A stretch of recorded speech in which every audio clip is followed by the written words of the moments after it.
Discerning Hearts provides content dedicated to those on the spiritual journey. To continue production of these videos, prayers, and more, go to discerninghearts.com and click the donate link found there or inside the free Discerning Hearts app to make your donation. Thanks, and God bless. DiscerningHearts.com presents The Doctors of the Church, the Charism of Wisdom, with Dr. Matthew Bunson. For over 20 years, Dr. Bunson has been active in the area of Catholic social communications and education, including writing, editing, and teaching on a variety of topics related to church history, the papacy, the saints, and Catholic culture. He is the faculty chair at the Catholic Distance University, a senior fellow of the St. Paul Center for Biblical Theology, and the author or co-author of over 50 books, including the Encyclopedia of Catholic History and the best-selling biographies of St. Damien of Malachi and St. Kateri Tekakwitha. He also serves as a senior editor for the National Catholic Register and is a senior contributor to EWTN News. The Doctors of the Church, the Charism of Wisdom, with Dr. Matthew Bunson. I'm your host, Chris McGregor. Dr. Bunson, thanks once again for joining me. Wonderful to be with you, Chris, especially to conclude our conversation about St. Bonaventure. There's so much to talk about, though. Do you really think we can get it all in just our short time together? I think so. Let's give it a try. Real quick on a recap of what we do know about St. Bonaventure. Well, as we talked about last episode, in Bonaventure, we have what I would argue is the really great, one of the greatest theologians, not just in the history of the Franciscan order, but in the history of the Church. He was, I would argue again, certainly a figure who could go and stand proudly with a giant like Thomas Aquinas.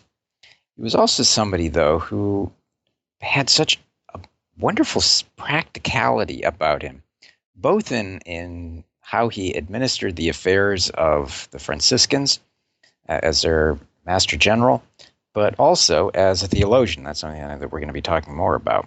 We need to talk a little bit, though, about Bonaventure's position in the Church, especially toward the end of his life, and then how that really shaped the life of the Church and the life of the Franciscans for many, many years to come.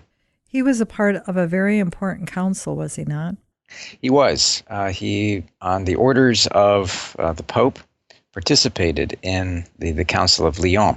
Now, why is that notable? It's notable because the council itself helped to bring about the fleeting reunification of the Church.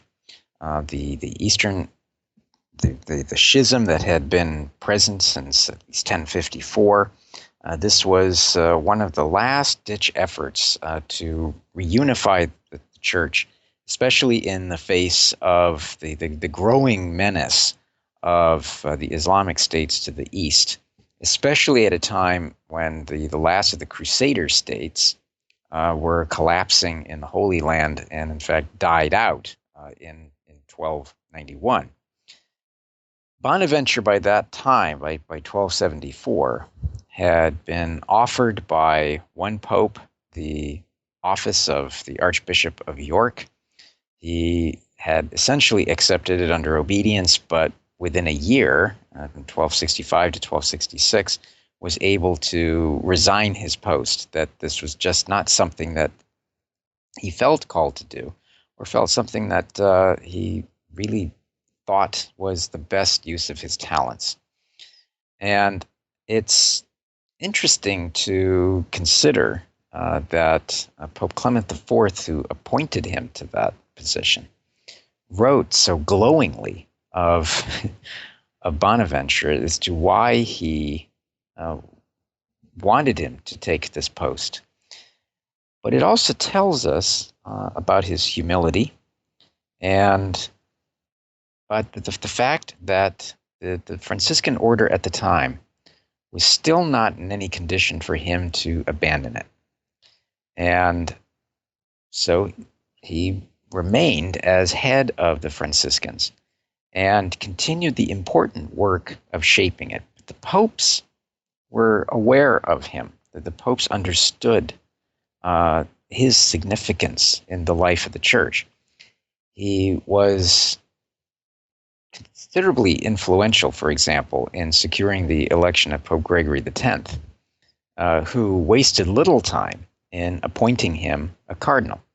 He named him the Archbishop of Albano and consecrated him a bishop. Why is that significant? It's important because Albano was one of those important sees in the life of the Papal States, the life of the Holy See.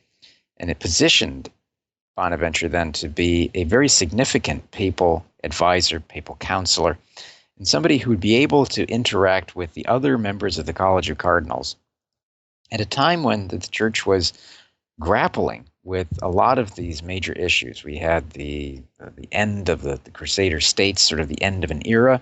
We had the church wrestling with the issues of faith and reason, of theology in the universities. You had the ongoing questions of the relationship between church and state at a time when nation states were starting to make themselves felt. And then there was the ongoing separation, the brokenness of the church between East and West. Bonaventure was called in and asked to advise on every one of those areas. And as a cardinal, appointed again by the Pope, he really stood as a key figure in a pretty important moment in the life of the church. How would his life come to an end? We didn't really touch on that. To consider his death, we have to look at probably his last great work, and that was that ecumenical council, the Council of Lyon. Bonaventure was appointed the papal representative or the papal legate to the council in 1273. He played a key part in putting together the agenda of and how the meetings were going to be held, who was going to be invited, and Bonaventure spoke out frequently, was consulted by the popes frequently. And then at the council itself, Bonaventure preached before the council. Now, as you and I talked in our first episode, Bonaventure was a great homilist. He authored a guidebook to preachers, how to preach well. And it is said that in his homily, his preaching to the council, he took up as his text a brief passage from Baruch, "Arise, O Jerusalem, and stand on high." And what he was speaking about was the great joy of the fact that the Eastern Church, the churches that were in schism, were willing to come back to negotiate reunion. And he preached again at the end of June, at the time when the representatives of the Byzantine Church, the Greek Church, had arrived, and had the joy then of actually participating, one of the last things that he did, in the formal reunification. Now, it's one of those great tragedies that the unification did not last. There was too much opposition among the Byzantines, especially the Byzantine political classes. There was a lot of opposition culturally from within the Byzantine ecclesiastical community.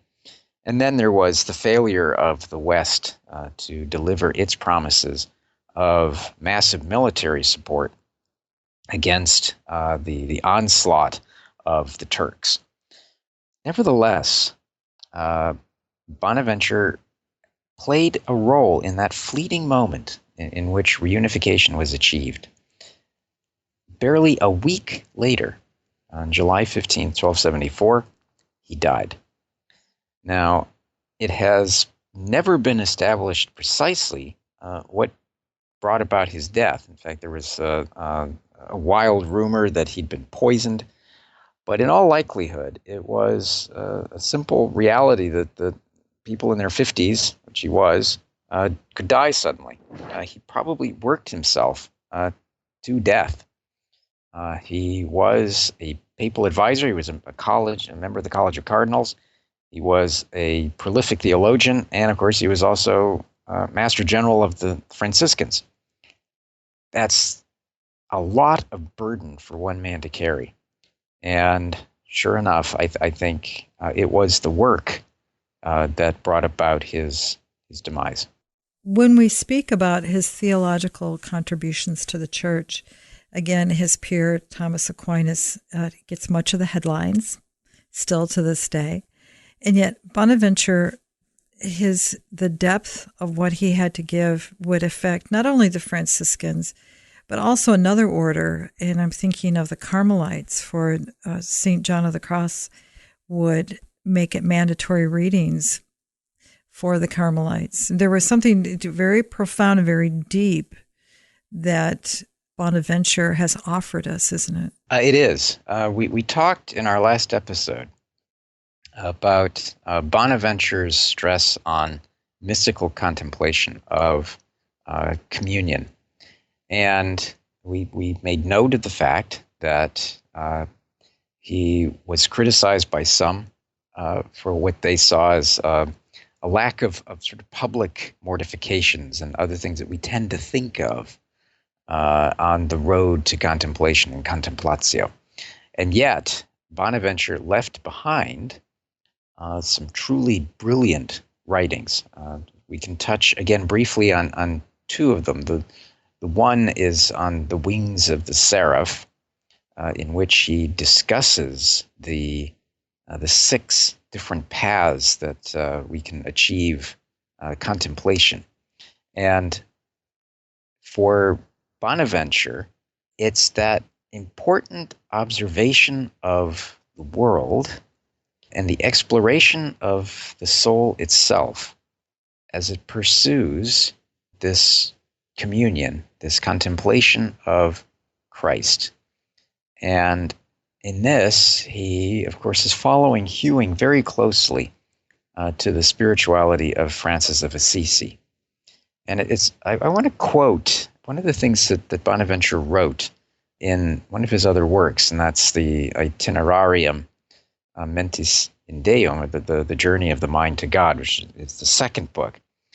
He says that if you wish to know how these things come about, by which he meant mystical union with God, question grace, not instruction; desire, not intellect; the cry of prayer, not the pursuit of study; the spouse, not the teacher; God, not man; darkness, not clarity; not light, but the fire that inflames all and transports to God with fullest unction and burning affection. But then he zeroes in on something very important.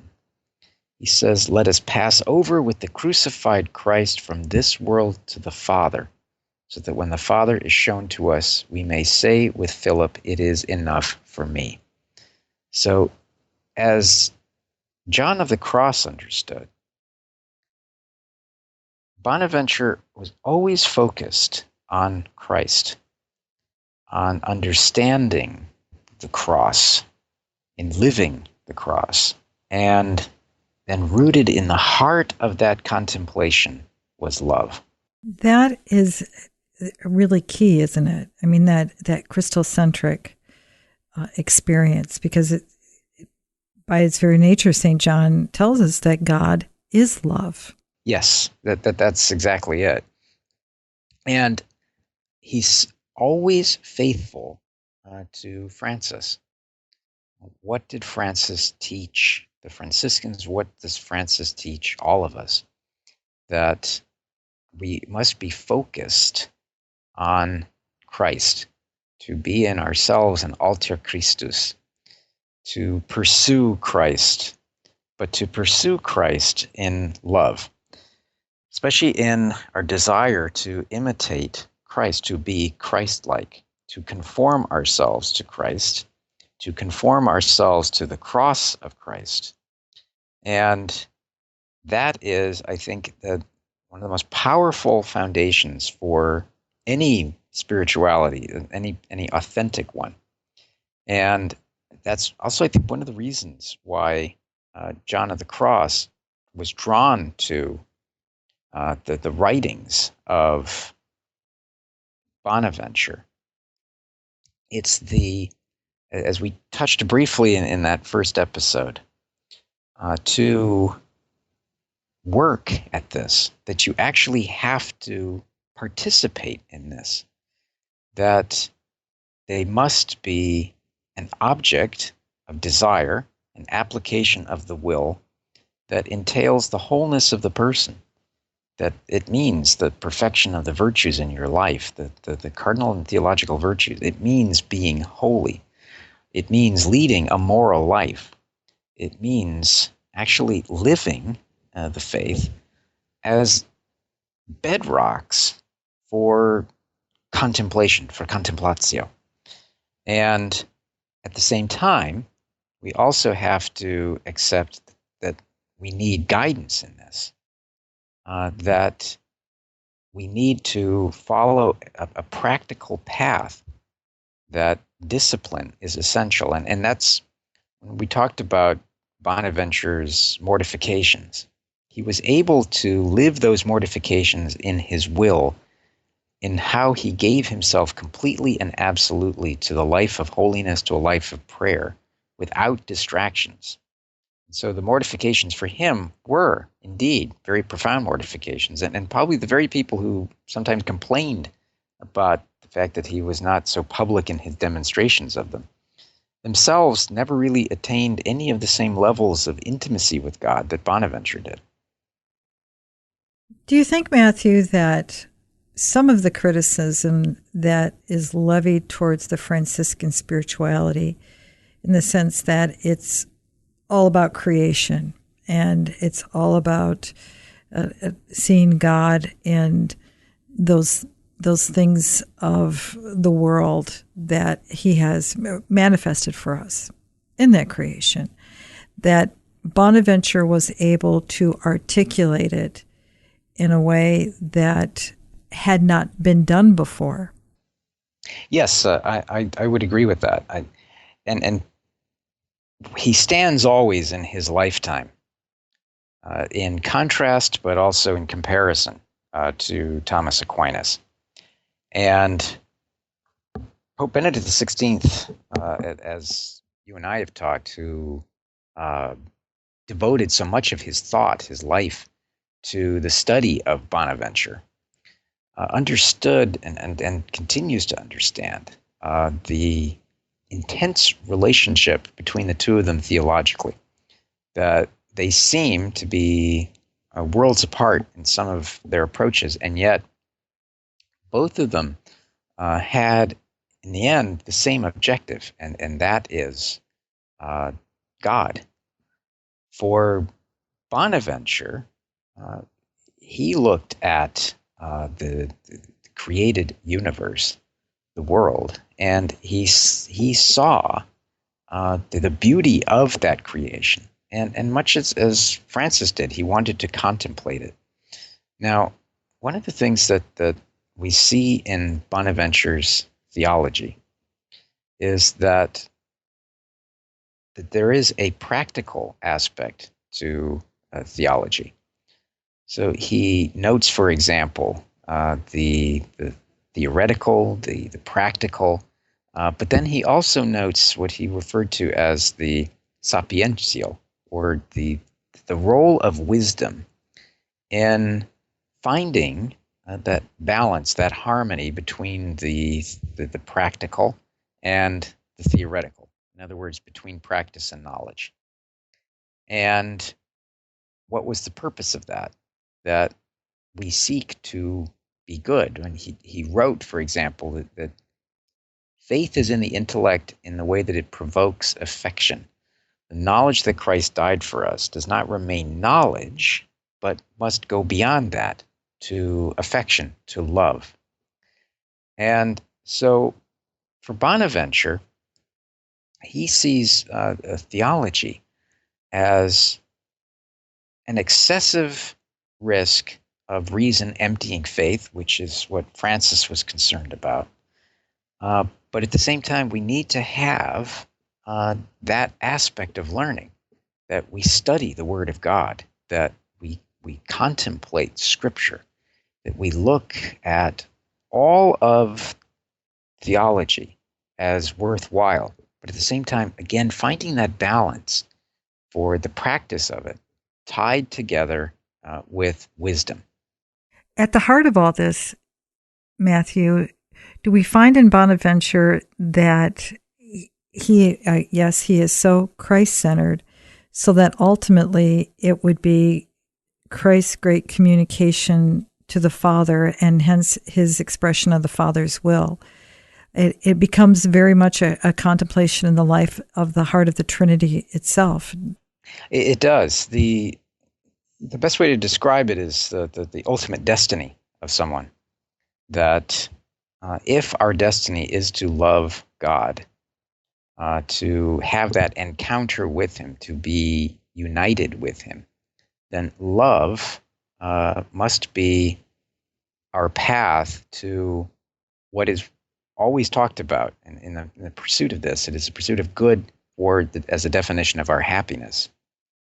So, best way to describe this is one of the things that Pope Benedict XVI talked about with Bonaventure, that we can't think of Thomas, who pursued truth, what is true, and Bonaventure, who pursued what is good, to be somehow opponents, enemies of each other intellectually. Rather, the true is the good, and the good is also the true. To see God, Benedict taught us, is to love, and to love is to see. So Bonaventure and Thomas were not that radically apart. It was how they came at the same question. But we can also go back to that great inspiration of Francis of Assisi in the theology of Bonaventure. And go back to his childhood. By every account, reliably so, he met Francis of Assisi when he was a young child. He was supposedly healed of a life-threatening illness by Francis of Assisi. And it was that connection between Bonaventure and Francis that continued throughout his entire life, so much so that Bonaventure seemed eminently qualified, almost uniquely qualified, to sit down at a time when the Franciscan order was trying to remember Francis as he really was, and write what became the definitive biography of Francis of Assisi. So that far from being somebody who rejected Francis's disquiet, his unease with theology, Bonaventure demonstrated that the two do live in perfect harmony, that the practical aspect, the love, but that love also informs theology. And Bonaventure understood in Francis what it means to make love as given a place of primacy in your life.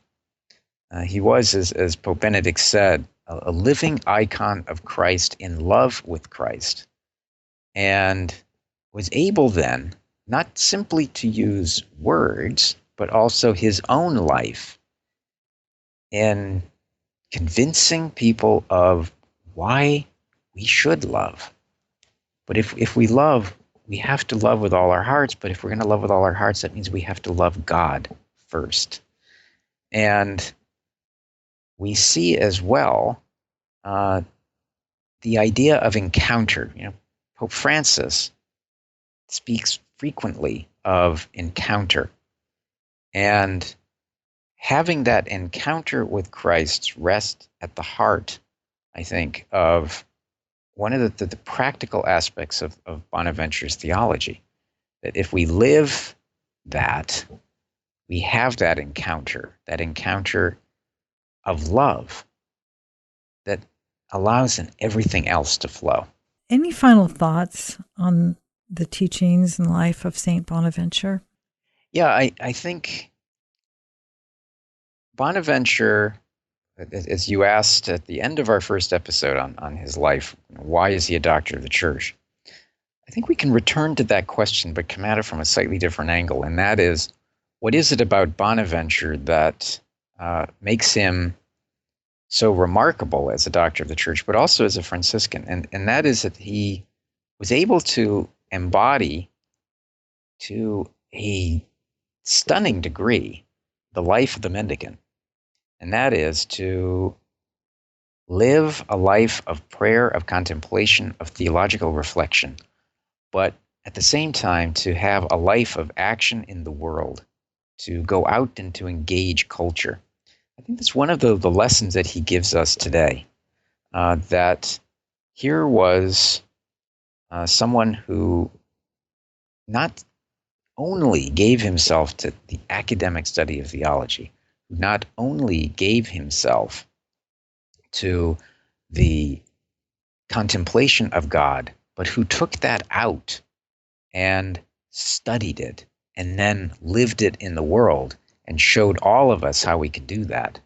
It was not without very good reason that Pope Sixtus V declared him a doctor of the church in 1588, at a time when the church was working to implement the Council of Trent, to restate her beautiful teachings in what was still and would continue to be a war-ravaged and divided Europe, and soon a world plagued with division, religious strife.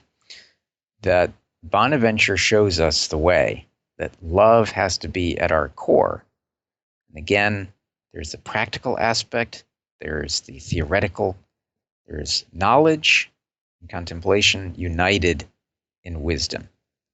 And that's something that we have to cling to as we progress in our own spiritual lives.